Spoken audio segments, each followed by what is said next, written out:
Hello friends, मैं विकास कुमार आप सभी का स्वागत करता हूं my YouTube channel Mathura coaching centre में। तो दोस्तों आज हम देखने वाले हैं एसएससी जीडी के लिए दोस्तों टॉप 5 मैथ के क्वेश्चन। ठीक है फ्रेंड्स, ये दोस्तों मैंने जो आपके लिए जो टॉप 5 मैथ के क्वेश्चन लिए हैं ये दोस्तों आपकी एसएससी जीडी के एग्ज़ाम में पूछे गए प्रश्न हैं। ठीक है, तो आज की देखिए क्लास स्टार्ट करते हैं बिना देरी के। और देखिए क्वेश्चन नंबर 1 आपकी स्क्रीन पर आ चुका है, क्या कहने वाला है।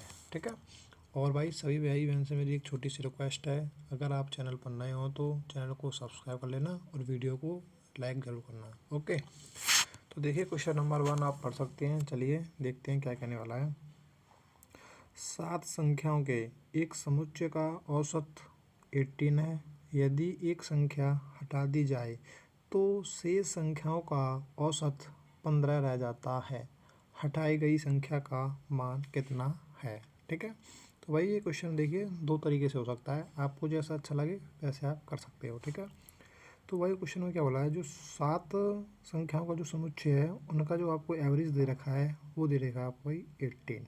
ठीक है, क्या होता है इसमें से भाई एक संख्या घटाई जाती है, घटाने के बाद क्या होता है भाई जो शेष संख्या बचती हैं उनका जो एवरेज होता है वो बचता है हमारा 15। ठीक है, तो भाई 7 संख्या थी उनका एवरेज 18 था, एक हटा दी जाती है तो भाई अब शेष कितने बच जाएंगे, वो बच जाएंगे 6। ठीक है, तो 6 बच जाते हैं तो उनका जो एवरेज रह जाता है वो रहता है आपका भाई 15।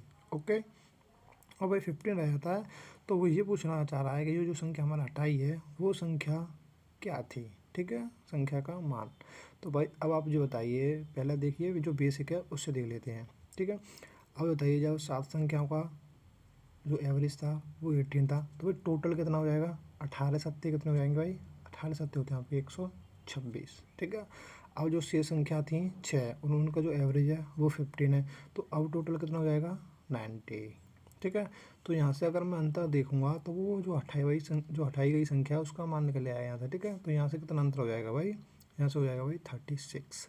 जो हटाई गई संख्या का मान है वो है 36। ठीक है, जैसा कि ऑप्शन नंबर ए में दे रखा है। ठीक है, पहला मेथड तो भाई जी है। ठीक है, आपको देखिए कंपटीशन एग्जाम में आपके दिमाग में जैसा आ जाए वैसा आपको करना है। ठीक है ना, तो आपको कौन सा मेथड अच्छा लगे उससे आप कर लेना। ओके, तो भाई अब जी बताइए, यहाँ पे हम देख लेते हैं दोबारा दूसरा मेथड क्या है। पहला मेथड तो भाई यही है। ठीक है, सेकंड मेथड हमारा क्या कहता है, जैसा कि भाई ये बताइए 7 संख्या थी उनका जो एवरेज दे रखा है 18 दे रखा है। ठीक है, अब यहाँ से क्या होता है, एक संख्या हटा दी जाती है। ठीक है, जो बचती हैं वो शेष बच जाती हैं 6, और ऐसा करने से क्या होता है जो बची हुई संख्या यानी शेष संख्या जो 6 हैं उनका एवरेज हो जाता है भाई 15। ठीक है, अगर आप छोटी सी बात यहाँ समझिए, जब 7 संख्या थी उनका एवरेज दोस्तों 18 था। ठीक है, तो अब एक संख्या जो हटाई गई है उनसे क्या होता है दोस्तों, जो शेष बची हैं 6 उनका हो जाता है 15। अगर आप ये बताइए जो एक संख्या हटाई है, अगर दोस्तों जो हटाई गई है अगर वो दोस्तों 18 की हटाई जाती, ठीक है, तो क्या मेरी जो 6 संख्या बची हैं उन पे दोस्तों कोई एवरेज पे फ़र्क पड़ता, नहीं पड़ता। ठीक है, तो हमारा जो एवरेज रहता वो 6 संख्याओं का वो 18 ही रहता। बट दोस्तों हमारा जो दोस्तों एवरेज में दोस्तों गिरावट हुई है। ठीक है ना, कमी हुई है, तो भाई वो 18 की ना गई संख्या तो वो 18 प्लस की गई होगी। ठीक है, तो समझ पा रहे हो या नहीं, तो वो 18 प्लस की गई होगी, तो 18 प्लस कितने की गई होगी, तो ये बताइए भाई एवरेज हुआ कितना कम, 3 कम हुआ है। ठीक है, तो भाई संख्या बची कितनी 6, तो 6 तिया 18, 6 इंटू 3, तो यानी वो संख्या गई होगी दोस्तों 18 प्लस 18 की, यानी कि इक्वल टू 36 की गई होगी। ठीक है ना, जैसा कि ऑप्शन नंबर हमारा ए दे भी रखा है। तो भाई कैसे भी आप कर सकते हो। ठीक है, यहाँ पर देखिए थोड़ी छोटी संख्या थी तो भाई ये मेथड यहाँ पर ठीक था, बट दोस्तों अगर यहाँ पर बड़ी संख्या हो जाती, ठीक है ना, 2 डिजिट की हो जाती तो भाई यहाँ पर थोड़ा लेंथी हो सकता था ये वाला मेथड जो पहला है।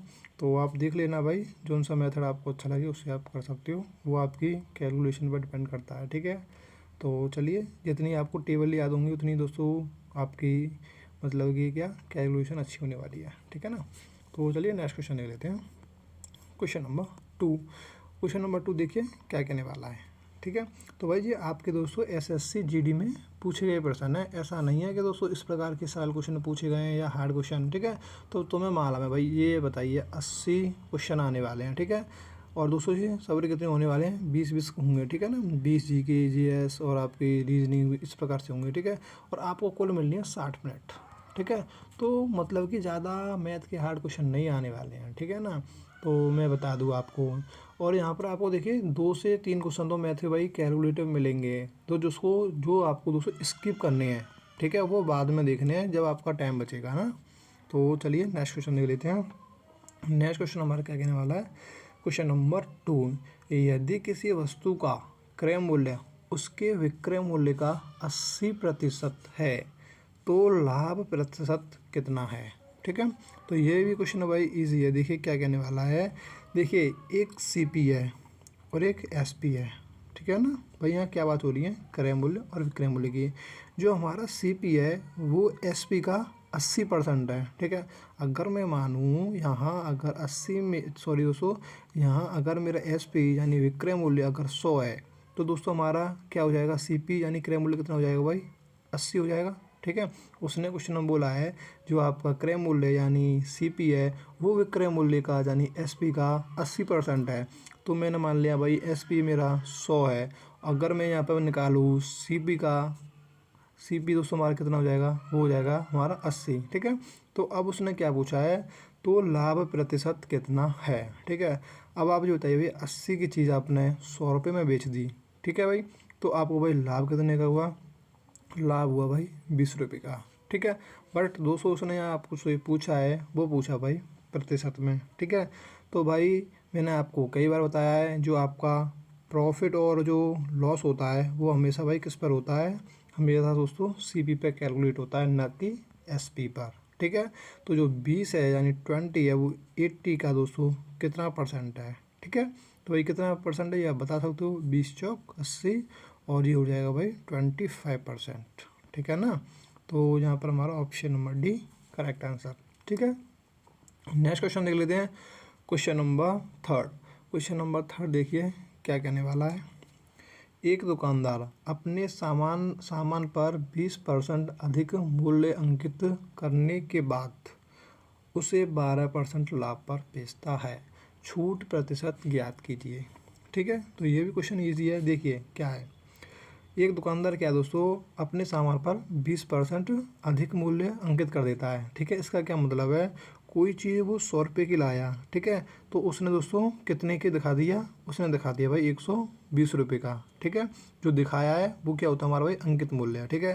यानी हमारा सीपी था भाई 100 रुपये और उस पर मैंने दिखा दिया अंकित मूल्य भाई कितना, मैंने दिखा दिया भाई 20% एक्स्ट्रा यानी 120 दिखा दिया मैंने। ये हो गया हमारा भाई 100 सीपी, 120 हो गया हमारा भाई प्रिंट रेट यानी जैसे हम अंकित मूल्य बोलते हैं, ओके। अब उसने आगे क्या करता है, आगे दोस्तों 20% अंकित करने के बाद क्या करता है, बाद में उसे दोस्तों वो 12% के लाभ पर बेच देता है, ठीक है। अभी बताइए लाभ पर बेच रहा है, ठीक है। तो आपको ये भी ध्यान रखनी है, देखिए लाभ और जो हानि होती है ना भाई वो हमेशा दोस्तों कैलकुलेट दोस्तों किस पर होती है, सीपी पर। ये आपको दोस्तों दिमाग में रखना भाई लाभ हानि के चैप्टर में, ठीक है। वो बात एक अलग है कि दोस्तों प्रिंट रेट और दोस्तों आपका सीपी अलग हो जाए, एक ही हो जाए, ठीक है ना, वो एक अलग चीज़ है, ठीक है। अगर इस प्रकार के क्वेश्चन आएंगे मैं आपको बता दूंगा, ठीक है। तो यहाँ से हमारा क्या होगा, देखिए 100 की चीज़ को दोस्तों मैं अगर 12% के लाभ पर बेचूंगा, क्या मैं दोस्तों इसको 112 में बेच दूंगा, ठीक है भाई। इतना तो भाई आप समझ रहे होंगे ना भाई, मैंने अगर 100 रुपये की कोई चीज़ है अगर मैं इस पर 12% का लाभ लेना चाहता हूँ तो मैं 112 में बेच दूंगा, इतना तो भाई आप जानते होंगे, ठीक है ना। तो अब ये बताइए उसने पूछा छूट प्रतिशत ज्ञात कीजिए, ठीक है। भाई ये बताइए 120 की चीज़ 112 में बिक गई, ठीक है, तो भाई छूट कितने की मिली, 8 रुपये की मिली, ठीक है। अब उसने देखिए छूट प्रतिशत पूछा है, तो आपको ये भी ध्यान रखना जो छूट है वो हमेशा दोस्तों कैलकुलेट दोस्तों जो होती है वो हमेशा दोस्तों किस पे होती है, प्रिंट रेट पे होती है यानी अंकित मूल्य पर होती है, ठीक है भाई। तो यहाँ हो जाए जो 8 है दोस्तों 120 का कितना परसेंट है, ठीक है ना। तो यहाँ से हम कैलकुलेट करेंगे, ठीक है भाई। तो देखिए ये यहाँ से क्या हो जाएगा, ठीक है। तो देखिए यहाँ से मैं कैलकुलेशन करूँगा, ठीक है भाई। तो यहाँ से अगर तुम काटोगे जीरो से ये एक जीरो कट जाएगी, ठीक है। और यहाँ पर भाई क्या हो जाएगा आपका, देखिए यहाँ हो जाएगा भाई आपका 4 दूनी 8 और 4 × 3 = 12, ठीक है। तो यहाँ हो जाएगा 20/3, ठीक है। मैं यहाँ अगर भाग दूंगा तो 6 के 18 यानी 6 बार जाएगा, ठीक है ना। अगर आप ऑप्शन पर नज़र मारोगे तो मेरा जो ऑप्शन चारों दे रखे हैं वो कोई भी मेरा ऑप्शन दोस्तों 6 से शुरू हो ही नहीं रहा है, तो मुझे आगे डिवाइड करने की ज़रूरत नहीं है। मेरा आंसर जो होगा option number B correct answer, ठीक है। तो आपको पता भी होगी दोस्तों 20/3 क्या होता है भाई, 6.66% होता है, ठीक है ना। चलिए नेक्स्ट क्वेश्चन देख लेते हैं। क्वेश्चन नंबर 4 देखिए, क्वेश्चन नंबर 4 काफ़ी इंपॉर्टेंट क्वेश्चन है, ठीक है ना। 1 केजी चीनी की कीमत में 34% की वृद्धि हुई और यह वृद्धि 51 रुपये की है। प्रति किलोग्राम चीनी की नई कीमत क्या है, ठीक है भाई। देखिए क्वेश्चन भाई ईजी है, घबराने वाली बात नहीं है, ठीक है। तो भाई क्या कहता है, 1 किलोग्राम की चीनी में ना लिख देते हैं, 1 किलोग्राम की चीनी में भाई क्या होता है 34% की बढ़ोतरी होती है यानी वृद्धि होती है। और जी तो जो बढ़ोतरी है यानी वृद्धि है कितने की है भाई, 51 रुपये की है, ठीक है। तो क्या मैं ये कह सकता हूँ जो 34% की वैल्यू है वो 51 रुपये है, ठीक है भाई। उसने देखिए बोला है कि 1 किलोग्राम चीनी की कीमत में 34% यानी 34% की मैं वृद्धि करता हूँ, तो जो वृद्धि है वो 51 रुपये की बराबर है। तो मैं भाई कह सकता हूँ कि जो 34% की वैल्यू है वो 51 रुपये है, ठीक है। अब उसने आगे क्या पूछा है, प्रति किलोग्राम चीनी की नई कीमत क्या है, ठीक है। तो बस इतना सा है कि दोस्तों ये बताइए, अगर मैं यहाँ से 34% की वैल्यू 51 रुपये है, तो मैं अगर यहाँ से निकालूँ 100% की वैल्यू कितनी हो जाएगी भाई, 100% की वैल्यू कितनी हो जाएगी। तो यहाँ से अगर मैं 100% की वैल्यू निकालूंगा तो यहाँ से हो जाएगी भाई मेरी 150, ठीक है। तो कैसे होगी देखिए मैं बता देता हूँ। जैसे कि अगर मैं यहाँ से देखूँ 34% की वैल्यू 51 है, ठीक है। तो भाई 1% की वैल्यू कितनी हो जाएगी 51/34। अगर मुझे 100% निकालने तो इंटू में 100 कर दूंगा, ठीक है। तो 17 दूनी 34, ठीक सॉरी दोस्तों 17 × 51, 17 दूनी 34 हो जाएगा और 2 से कट जाएगा भाई 50 बार, 50 दिया 150, ठीक है। तो उसने जो पूछा है प्रति किलोग्राम चीनी की नई कीमत क्या है, तो जो हमारी नई कीमत है ना वही दोस्तों हमारी क्या है 150 है, ठीक है। और जी दोस्तों बढ़ी हुई कीमत है, ठीक है। ये हमारी ध्यान रखना आपको, बढ़ी हुई कीमत है। अगर दोस्तों ये पूछे तो आपसे दोस्तों पुरानी कीमत क्या है, तो यहाँ से दोस्तों हम क्या कर देंगे 150 में से 51 घटा देंगे, तो कितना बच जाएगा, पुरानी जो कीमत है चीनी की वो हो जाएगी 99 और जो नई है यानी बढ़ी हुई है वो हमारी 150 है, ठीक है। तो क्वेश्चन ईजी था, ठीक है भाई। तो यहाँ पर हमारा जो ऑप्शन नंबर डी है करेक्ट आंसर है, ठीक है। चलिए नेक्स्ट क्वेश्चन देख लेते हैं, क्वेश्चन नंबर 5, ठीक है। तो भाई ये देखिए बोर्ड मार्क्स से क्वेश्चन आपके एग्ज़ाम में पूछा गया था। मैं इस क्वेश्चन को टाइप तो नहीं कर रहा था, बट मैंने दोस्तों ये क्वेश्चन फिर भी टाइप कर दिया, ठीक है भाई। तो अब आप देखिए इस क्वेश्चन को मैं क्या कर रहा हूँ, ठीक है भाई।